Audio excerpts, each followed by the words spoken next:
એમાં રજૂ કર્યા અને કાયદાની એક નવી કસોટી આપી કે જે કાયદાથી વધુમાં વધુ લોકોને લાભ થાય એ કાયદો કરવા જેવો છે, જેનાથી વધુમાં વધુ લોકોને નુકસાન થાય એવો કાયદો નહીં કરવો જોઈએ. તો આ પ્રકારનું એક કેલ્ક્યુલસ, એક પ્રકારનું ગણિત જેને કહી શકાય એમ એ પણ એમણે આપવાનો પ્રયત્ન કર્યો. અને દરેક મનુષ્ય વધતા ઓછા પ્રમાણમાં વધુ ને વધુ સુખ પ્રાપ્ત કરવાનો પ્રયત્ન કરે છે, એટલે મેક્ઝિમમ એને સુખ મળે, સંતોષ મળે એ જાતની વાત કરી. આગળ જતા એ વિચારો, દાખલા તરીકે બેન્થામ, પછી એના સાથે આવેલા, ત્યાર પછી આવેલા જે.એસ. મિલ છે, જ્હોન સ્ટુઅર્ટ મિલ, એણે એમ કહ્યું હતું કે ના, કેટલાક કાર્યો કરવા જેવા છે, એમાંથી એ સુખને તમે માપી શકતા નથી. એક સરસ ચિત્રકાર દાખલા તરીકે ચિત્ર દોરે કે એક સંગીતકાર દાખલા તરીકે સરસ સંગીત કરે તો એમાંથી આને જે સુખ પ્રાપ્ત થાય છે એ કંઈ માપી શકાય એવું નથી, અથવા એની કમ્પેરિઝન કરી શકાતી નથી. એટલે કેટલાક જીવનના આનંદો ન માપી શકાય એવા સુખના પણ હોય છે, એનો પણ એને ઉલ્લેખ કર્યો છે. એની જે પુસ્તક લખ્યું છે ઓન લિબર્ટી કરીને, ઘણા બધા પુસ્તકો લખ્યા છે, પણ એને ઓન લિબર્ટી જે પુસ્તક લખ્યું છે એ બહુ મહત્ત્વનું છે. એ લિબર્ટી ઉપરનો પ્રશિષ્ટ ગ્રંથ કહી શકાય. એમાં એણે મુખ્યત્વે કરીને એ મુદ્દા પર ભાર મૂક્યું છે કે મનુષ્ય પોતે સ્વતંત્રતા ઝંખે છે અને ઈચ્છે છે, એ વિના એના કોઈપણ પ્રકારના વ્યક્તિત્વનો વિકાસ શક્ય નથી. પણ સાથે સાથે એણે એમ પણ કહ્યું છે, જે ખાસ ધ્યાનમાં રાખવા જેવું છે આજના સંદર્ભની અંદર, કે રાજ્ય સ્વતંત્રતા ઉપર અનેક પ્રકારની મર્યાદાઓ મૂકવાનો પ્રયત્ન કરે છે, પણ રાજ્યની સામે લડવું પ્રમાણમાં સહેલું છે, પણ સમાજ તમારા ઉપર અનેક પ્રકારની મર્યાદાઓ મૂકવાનો પ્રયત્ન કરે છે. તમારે આ પહેરવું ન પહેરવું, આ ખાવું ન ખાવું, આ રીતે ચાલવું, આ રીતે ન ચાલવું, અનેક પ્રકારની મર્યાદાઓ. વ્યક્તિ સ્વાતંત્ર્ય ઉપર સૌથી વધારે મર્યાદા ક્યાંથી મુકાય છે? જે સમાજમાં આપણે રહીએ છીએ એ સમાજમાંથી મુકાય છે. તો એની સામે એણે ખાસ લાલ બત્તી ધરી છે કે સમાજની, દાખલા તરીકે જે શક્તિ છે, સમાજનું જે ઓથોરિટેરિયનિઝમ છે, એક હત્તુશાહી છે, એની સામે વ્યક્તિને ખાસ રક્ષણ હોવું જોઈએ. એના ઉપર એને ખાસ ભાર મૂક્યો છે. કારણ કે રાજ્ય, એના કરતા કરાવતાઓ, રાજા હોય કે શાસકો હોય, એની સામે લડવું પ્રમાણમાં સહેલું છે, પણ તમારે ઘરની અંદર, તમારા સમાજની અંદર, તમારા જ્ઞાતિની અંદર એ બધાની સામે લડવું ખરેખર મુશ્કેલ છે. એટલા માટે વ્યક્તિની સ્વતંત્રતા મુખ્યત્વે કરીને સમાજ ઉપરથી આવા જે નિરંકુશ અંકુશો આવતા હોય એની સામે સ્વતંત્રતાનું રક્ષણ કરવાનું ખાસ જરૂર છે. આ મુદ્દા પર એણે વિશેષ ભાર મૂક્યો છે, જેનો અનુભવ વધતા ઓછા પ્રમાણમાં આજે આપણે ક્યાંક ને ક્યાંક કરી રહ્યા છીએ. તો એ એક મહત્ત્વની વસ્તુ છે, એનો આપણે ખાસ ઉલ્લેખ કરવો જોઈએ. એટલે એનો અર્થ એવો થયો દિનેશભાઈ કે મનુષ્યના જીવનની અંદર વ્યક્તિ, સમાજ અને રાજ્ય, આ ત્રણ જે છે પાયાના પ્રશ્નો છે. અને જે જુદા જુદા જે વિચારો ઊભા થયા અને જે વિચારસરણીઓ ઊભી થઈ, એ જુદી જુદી વિચારસરણીઓ એ વ્યક્તિને ધ્યાનમાં રાખીને, સમાજને ધ્યાનમાં રાખીને અને રાજ્યને ધ્યાનમાં રાખીને ઊભી થયેલી છે. દાખલા તરીકે હું એવું માનું છું કે 19મી સદીની અંદર જે વ્યક્તિવાદી વિચારસરણી ઊભી થઈ એ વ્યક્તિને ધ્યાનમાં રાખીને ઊભી થયેલી છે. 20મી સદીના સમયગાળાની અંદર, 20મી સદીમાં જે ઉદારમતવાદી વિચારસરણી આવી એ સમાજને ધ્યાનમાં રાખી અને ઊભી થયેલી છે. અને આજે 21મી સદીની અંદર જે કલ્યાણ રાજ્યની આખી વિભાવના જે છે એ રાજ્યને ધ્યાનમાં રાખીને ઊભી થયેલી આપણને જોવા મળે છે. એટલે મનુષ્યના જીવનની અંદર વ્યક્તિ, સમાજ અને રાજ્ય, આ ત્રણ જે પાયાના જે પરિબળો છે એ ત્રણને ધ્યાનમાં રાખીને 19મી, 20મી અને 21મી સદી અંદર જે કંઈ પણ વિચારસરણીઓ ઊભી થઈ એ વિચારસરણીઓ ખરેખર ખૂબ જ મહત્વની ઊભી થયેલી આપણને જોવા મળે છે. તમે બહુ સરસ રીતે વાત મૂકી કે વ્યક્તિ, સમાજ અને રાજ્યના સંબંધો એ રાજકીય તત્વચિંતનનો પાયો છે. આ સંબંધો કેવા હોવા જોઈએ, કેવા ન હોવા જોઈએ, એ વિશે રાજકીય ચિંતનમાં ઘણો બધો વિચાર કરવામાં આવે છે. પણ સાથે સાથે એ મુદ્દાનો પણ આપણે ઉલ્લેખ કરવો જોઈએ કે જેમ જેમ અર્થતંત્રમાં નવા નવા પ્રયોગો થાય છે, જેમ જેમ સાયન્સ અને ટેકનોલોજીમાં નવી નવી શોધો થાય છે, એ બધાની અસરો પણ વ્યક્તિ, સમાજ અને રાજ્ય વચ્ચેના સંબંધોના ચિંતનમાં પડ્યા વિના રહેતી નથી. દાખલા તરીકે અગાઉ માનો કે આપણી પાસે બહુ પ્રિમિટિવ ટેકનોલોજી અથવા બહુ સીધી સાદી ટેકનોલોજી હતી. એ વખતે આપણે રાજા ઉપર બધું આધાર રાખતા હતા અને એમ માનતા હતા કે રાજા જે કરે તે બધું બરાબર છે. તેને દૈવી અધિકારોનો સિદ્ધાંત આપણે કહેવામાં આવે છે. કારણ કે એ વખતે એટલી મોટા પ્રમાણમાં માનસિકતા વિકસિત ન હતી. પણ જેમ જેમ સમાજમાં નવા વિચારો આવ્યા, નવા જ્ઞાન આવ્યા, સાયન્ટિફિક ડિસ્કવરીઓ શરૂ થઈ, તેમ તેમ વ્યક્તિ, સમાજ અને રાજ્ય વચ્ચેના સંબંધોમાં પણ ઠીક પ્રમાણમાં વિચારોમાં ફેરફાર થયો છે. ન્યૂટનનો દાખલા તરીકે દાખલો લઈએ, ગેલિલીનો દાખલો લઈએ, ભલે આપણે વિજ્ઞાનની અંદર બધી અતિ સરસ શોધો કરેલી છે, હરણફાળ કહી શકાય એવી શોધો કરી છે, પણ એ બધાની અસર વધતા ઓછા પ્રમાણમાં સામાજિક ચિંતન ઉપર અને રાજકીય ચિંતન ઉપર પણ પડી છે. એટલે આ બધા પરિબળોથી વિચારોની અંદર એક નવા ને નવા પ્રભાવ આવતા જાય છે, સંજોગો બદલાય છે, પરિસ્થિતિ બદલાય છે, એની સાથે સાથે વ્યક્તિ, સમાજ અને રાજ્ય જે પાયાના ઘટકો છે એમની વચ્ચેના આંતર સંબંધોમાં પણ ધીમે ધીમે પરિવર્તન આવતું જાય છે, વિચારોમાં પરિવર્તન આવતું જાય છે. હવે સમાજવાદી વિચારધારાનો થોડો ઉલ્લેખ એટલા માટે કરવો જોઈએ કે 19મી સદીની અંદર જે વ્યક્તિવાદી વિચારધારા હતી અને એમાંથી ધીમે ધીમે સમાજવાદી વિચારધારા તરફ જે ગતિ થઈ રહી હતી એને આડકતરી રીતે જબરદસ્ત બળ આપવાનું કામ જો કોઈએ કર્યું હોય તો સમાજવાદી વિચારધારાએ કર્યું. આપણે ગયા ગુરુવારે માર્ક્સવાદ અને સમાજવાદની ચર્ચા કરી ગયા છીએ એટલે એની વિગતોમાં આજે આપણે જતા નથી. પણ આખરે જે સમાજવાદી વિચારધારા આવી, એક આદર્શ સમાજ આપણે રચવા માંગીએ છીએ જેની અંદર બધાને સ્વતંત્રતા હોય, સમાનતા હોય, બંધુતા હોય, કોઈ કોઈનું શોષણ ના કરતા હોય, જે કંઈ આપણે ઉત્પાદન કરીએ છીએ ઉત્પાદનનું વિતરણ સારી રીતે થતું હોય, આવા પ્રકારના આદર્શ સમાજની કલ્પનામાં જે સમાજવાદીઓ પોતાના વિચારો વ્યક્ત કર્યા એમાં યુટોપિયન સોશિયાલિસ્ટો હતા જે આદર્શવાદી વિચારકો હતા. એ વિચારો એવો આદર્શ સમાજ કેવી રીતે રચવો એની પાસેની કોઈ કાર્યસૂચિ, એમની પાસેનો કોઈ રોડ મેપ ન હતો. એ પૂરો પાડવાનું કામ કાર્લ માર્ક્સે કર્યું, જેની વિગતે ચર્ચા આપણે ગઈ વખતે કરી ગયા છે એટલે આજે એની ચર્ચામાં નહીં જઈએ કે આવો સમાજ જો રચવો હોય તો આ રીતે રખી શકાય.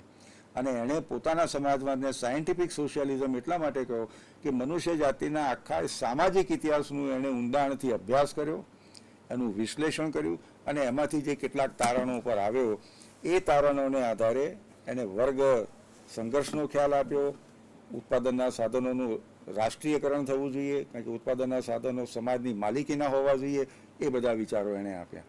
એટલે સમાજવાદી વિચારો અને કંઈક અંશે આગળ જતા માર્ક્સવાદી વિચારો એ પણ અનિયંત્રિત વ્યક્તિવાદ ઉપર નિરંકુશ જે વ્યક્તિવાદ હતો એના પર લગામ મૂકવાનું પણ કામ કર્યું અને એમાંથી ઉદારમતવાદ તરફની જે ગતિ હતી એને ઠીક ઠીક પ્રમાણમાં બળ પૂરું પાડ્યું છે. એટલે વિચારધારાઓ વચ્ચે પણ, વિચારધારાઓ ભલે આપણને આમ એકબીજાથી અલગ અલગ લાગતી હોય પણ વિચારધારાઓ વચ્ચે પણ એક પ્રકારના સંબંધો હોય છે. એક વિચારધારા બીજી વિચારધારાને પ્રભાવિત કરે છે તો પહેલી વિચારધારા એથી બીજી વિચારધારાને પ્રભાવિત કરે છે. એટલે વિચારધારાઓ પણ એકબીજાને પ્રભાવિત કરતી હોય છે અને એ રીતે વિચારધારાઓની આગેકૂચ ચાલતી હોય છે. દાખલા તરીકે સમાજવાદી વિચારધારા ઉપર ઉદારમતવાદી વિચારધારાની ઘણી મોટી અસર છે.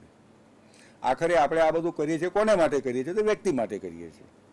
એટલે એમાંથી સોશિયલ ડેમોક્રેસીનો આખો કન્સેપ્ટ આવ્યો. આજે ઘણા યુરોપીય દેશો છે જે પોતાને સોશિયલ ડેમોક્રેટ્સ કહેવાય છે, સોશિયાલિઝમમાં પણ માને છે અને સાથે વ્યક્તિ સ્વાતંત્ર્યમાં પણ માને છે.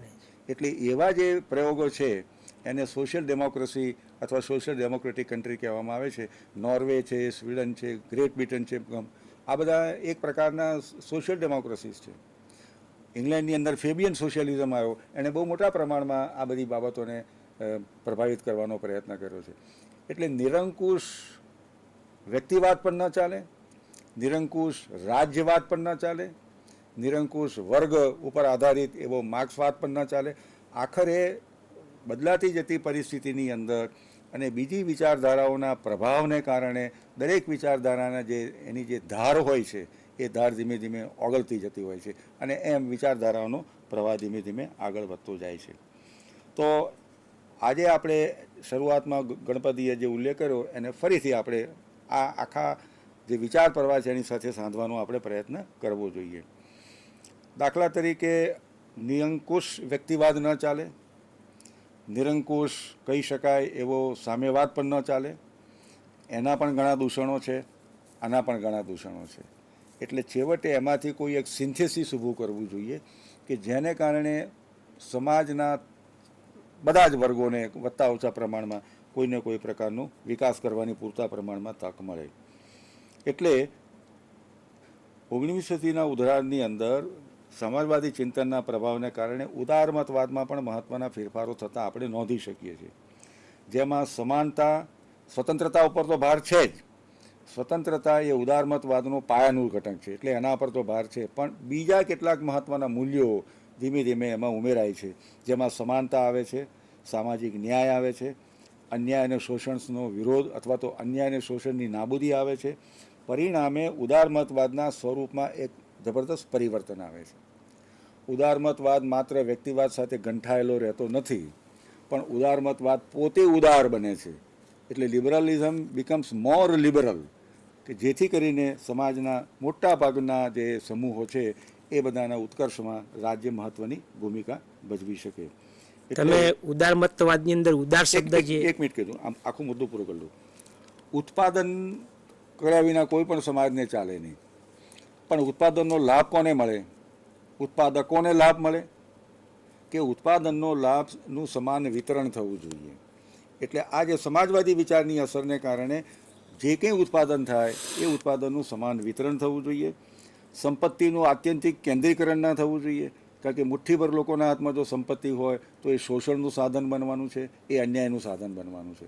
એટલે સંપત્તિનું કેન્દ્રીકરણ ન થાય એ માટે પણ પ્રયત્ન થવા જોઈએ. ઇજારાશાહીઓ જો ઊભી થાય તો ઇજારાશાહી પણ એક પ્રકારનું શોષણનું સાધન બને છે, એને અટકાવવાના પણ પ્રયત્ન કરવા જોઈએ. આ બધાના નિચોડ તરીકે રાજ્યની ભૂમિકા અત્યંત મહત્ત્વની બને છે. અને તેથી કરીને આજની ભાષામાં જો આપણે કહેવું હોય તો આપણે કલ્યાણ રાજ્યની વાત કરીએ છીએ.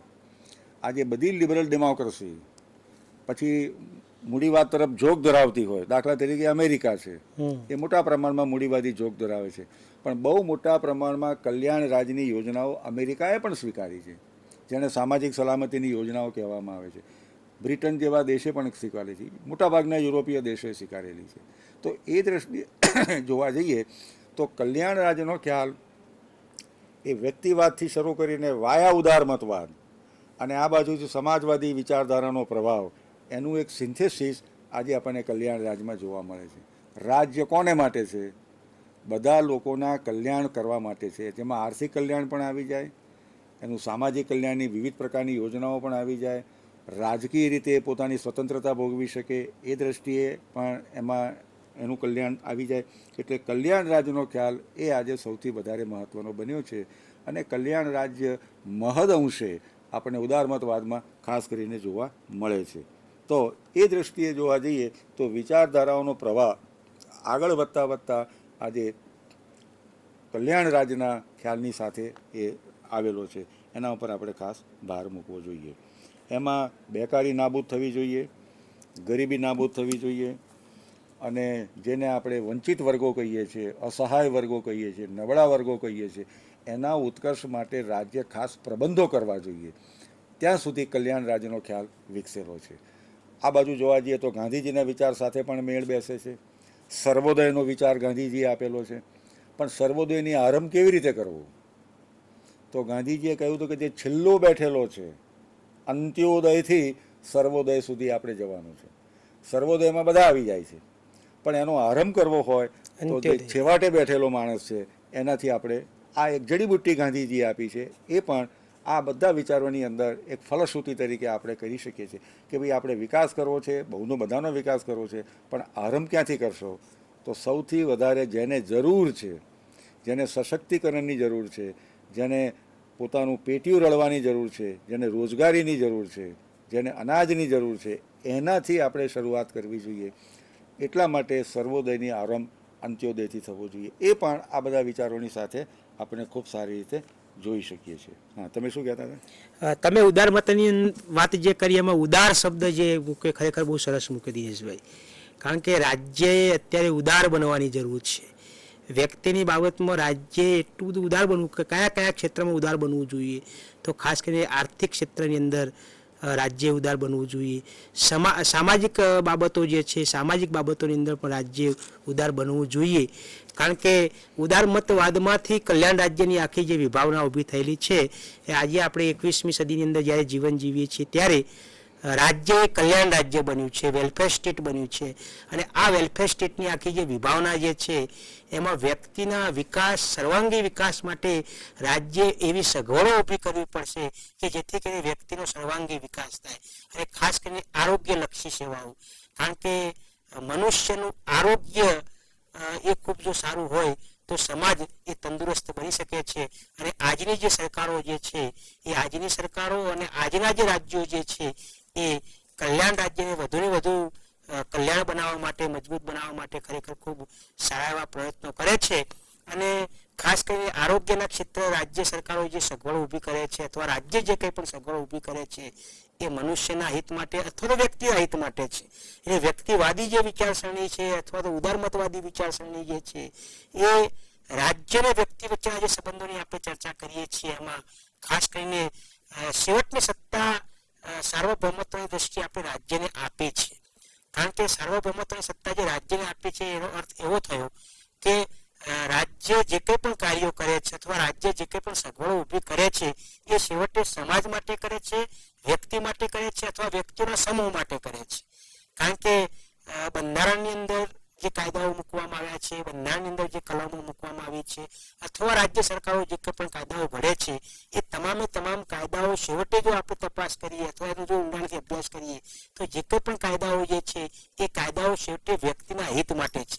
દાખલા તરીકે ડાબી બાજુથી વાહન ચલાવવું એવું આપણે કહેવામાં આવે છે તો આપણે અયોગ્ય લાગે કે ડાબી બાજુથી શા માટે વાહન ચલાવવું જોઈએ, પરંતુ આપણે ખરેખર જો ડાબી બાજુથી વાહન ચલાવીએ તો જે સલામતીના જે પ્રશ્નો છે સલામતીના પ્રશ્નો એ વ્યક્તિ માટે છે અને એટલા માટે રાજ્ય જે કંઈ પણ કાયદાઓ ઘડે છે એ વ્યક્તિ માટે ઉભા થયેલા આપણને જોવા મળે છે.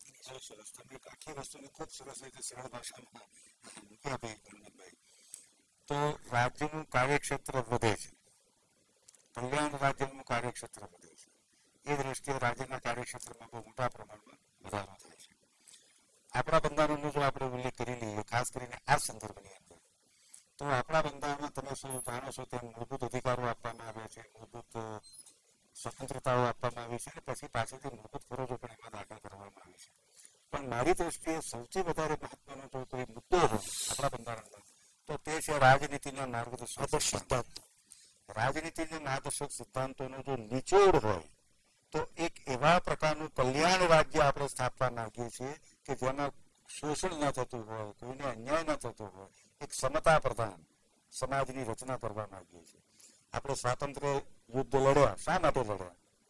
એટલા માટે લડ્યા કે આપણે આવા પ્રકારનું એક કલ્યાણ રાજ્ય સ્થાપવા માંગીએ છીએ અને આપણા પોતાના પ્રયત્નથી, આપણે ચૂંટી કાઢેલી સરકારોના પ્રયત્નથી.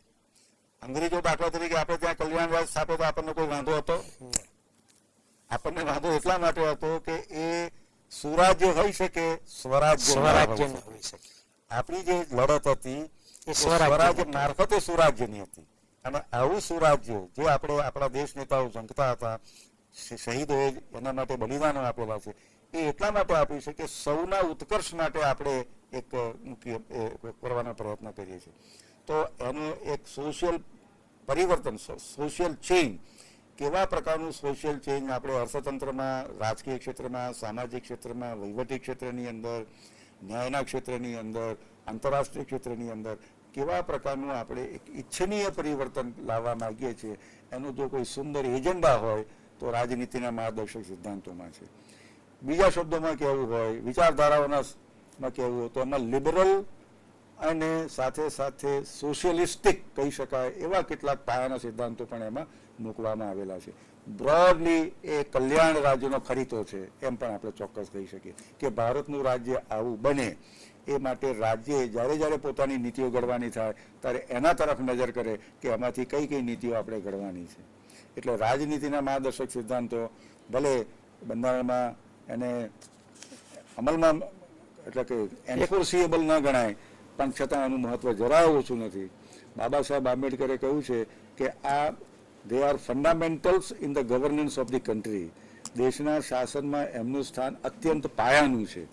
ભલે મૂળભૂત હકોની માફક અદાલતમાં જઈને આપણે એનો અમલ કરાવી શકતા નથી પણ એનું સ્થાન પાયાનું છે. કારણ કે સરકારોની નીતિઓ ઘડવાની અંદર એ માર્ગદર્શન આપે છે અને એની અંદર મુખ્યત્વે કરીને જેને આપણે 2-3 સમાજવાદી સિદ્ધાંતો કહીએ એનો પણ સમાવેશ કરવામાં આવ્યો છે.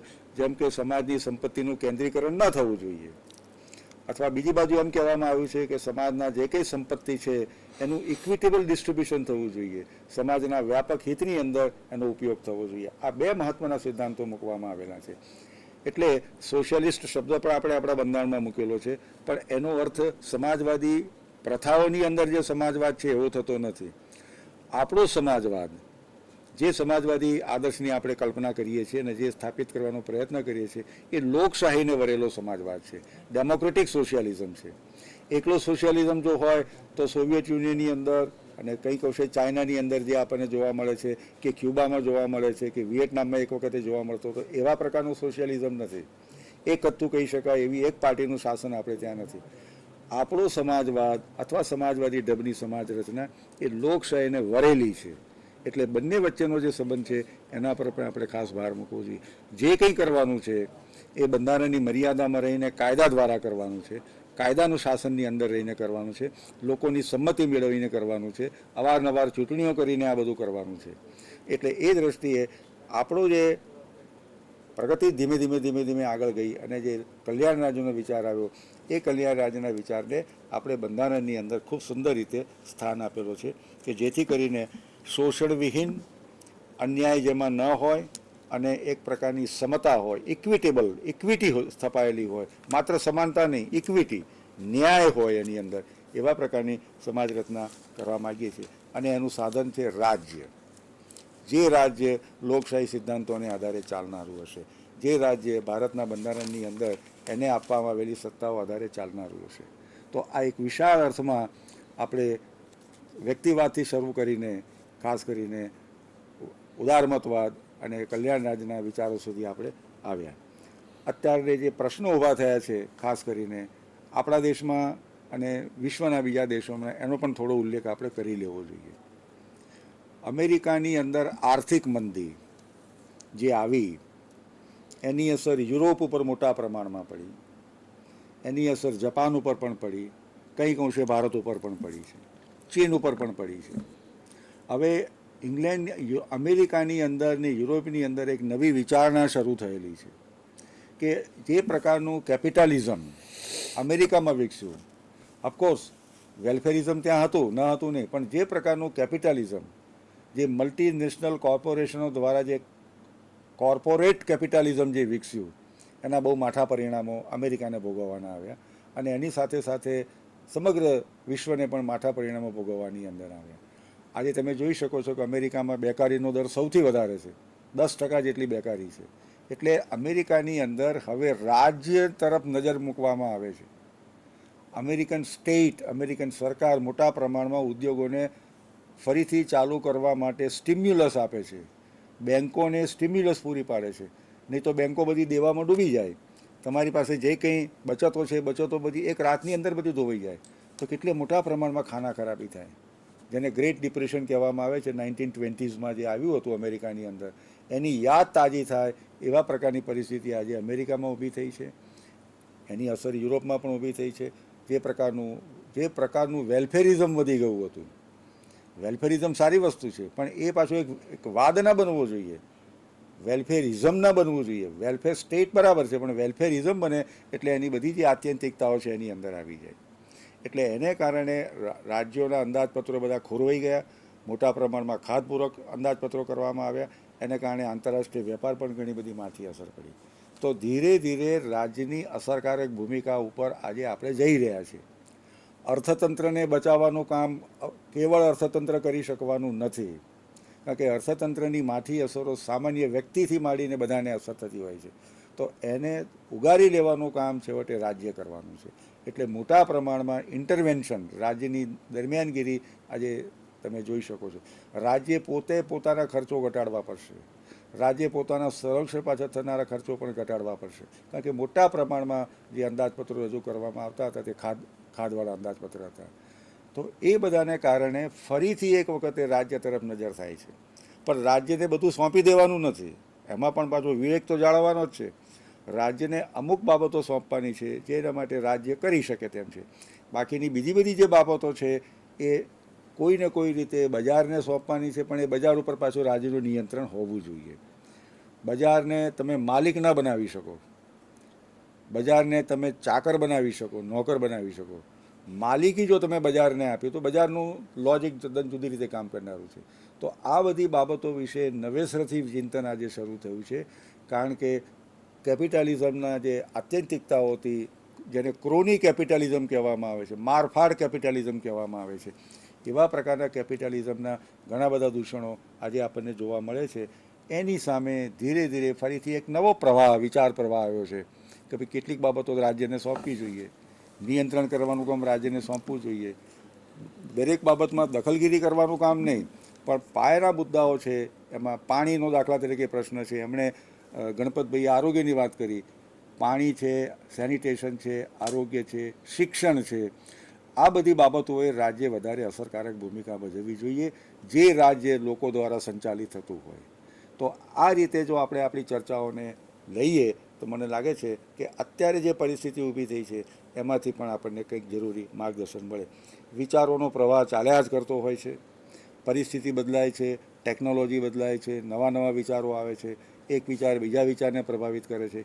તમે જો રાજકીય તત્વચિંતનનો ઇતિહાસ જુઓ તો છેક એરિસ્ટોટલથી માંડીને તે આજ સુધી, અને પ્રાચીન સમયમાં ચાણક્યથી માંડીને આજ સુધીના જે ચિંતકો છે એમાં વિચારો વચ્ચે ઠીક ઠીક પ્રમાણમાં આદાન પ્રદાન થતું હોય છે, વિચારો વચ્ચે ઘમસાણ પણ ચાલતું હોય છે, અને એમાંથી હંમેશા નવા ને નવા સમન્વિત વિચારો આવતા હોય છે કે જે સમગ્ર રીતે બધાને માટે ઉપકારક અને કલ્યાણકારી હોય. તો મને લાગે છે કે મિત્રો, આજે જે ચર્ચા કરી એમાં તમને રસ પડ્યો હશે. વ્યક્તિવાદથી શરૂ કરીને ધીરે ધીરે ઉદારમતવાદની દાખલા તરીકે કલ્યાણ રાજુનો વિચાર આજે સ્વીકારાયો છે.